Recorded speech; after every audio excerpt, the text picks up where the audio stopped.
എന്ന് പറഞ്ഞാൽ അതൊരു പാഠശാലയാണ്. അത് പഠിക്കാനുള്ള ഒരു വലിയ സ്ഥലമാണെന്ന് അറിയാത്തത് കൊണ്ടാണ് ആൾക്കാർ എവിടെ വരാത്തത്, അമ്പലത്തിൽ വരാത്തത്. ഈ അമ്പലത്തിൽ ഒരുപാട് നല്ല ആൾക്കാർ വരും. അമ്പലത്തിൽ വരുമ്പോൾ നല്ല ആൾക്കാരാണ് ഈ സജ്ജനങ്ങൾ. അപ്പൊ നാരദ മഹർഷി വേദവ്യാസനോട് പറയുന്നുണ്ട്, ഭക്തി ഉണ്ടാവാൻ ഏറ്റവും നല്ല പരിപാടിയുണ്ട്. കുറിയിട്ടാ ഭക്തി ഉണ്ടാവോ? എന്നാ പിന്നെ എന്തെളുപ്പ കുറേ ചന്ദനം കൊണ്ട് അടിച്ചോണ്ട് വന്നിട്ട് എല്ലാവരെയും കുറി ഇടിച്ചാൽ പോലെ. കുറിയിട്ട ഭക്തി ഉണ്ടാവില്ല. അപ്പോ കുറിയിടണ്ടാന്നല്ല, അപ്പൊ ഞാനും കുറിയിട്ടിട്ടുണ്ട്.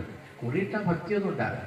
ഭക്തി ഉണ്ടാവാൻ നമ്മൾ ചെയ്യേണ്ടത് നാരദ മഹർഷി പറയുന്നു, സജ്ജനങ്ങളെ കാണുകയാണ്. സജ്ജനങ്ങളുടെ കൂടെ കുറെ നേരം ചെലവഴിച്ചാൽ മതി. ഈ സജ്ജനങ്ങൾ എവിടെ ഉണ്ടാവും? അമ്പലത്തിലുണ്ടാവും. എല്ലാ അമ്പലത്തിലും സജ്ജനങ്ങളുണ്ട്. അപ്പൊ കുട്ടികൾ അമ്പലത്തിൽ വന്നിട്ട് അവിടെയുള്ള കുറെ സജ്ജനങ്ങളെ കാണുമ്പോൾ അവരുടെ ഉള്ളിൽ എന്തുണ്ടാവും? ഭക്തി ഉണ്ടാവും. സംഗതി വളരെ സിമ്പിളാണ്. അതിന് പൈസ ഒന്നും ചെലവില്ല. ഒരു 5 പൈസ പോലും ചെലവില്ല. നമ്മൾ അമ്പലത്തിൽ വരിക. എല്ലാ അമ്പലത്തിലും ആരുണ്ടാവും?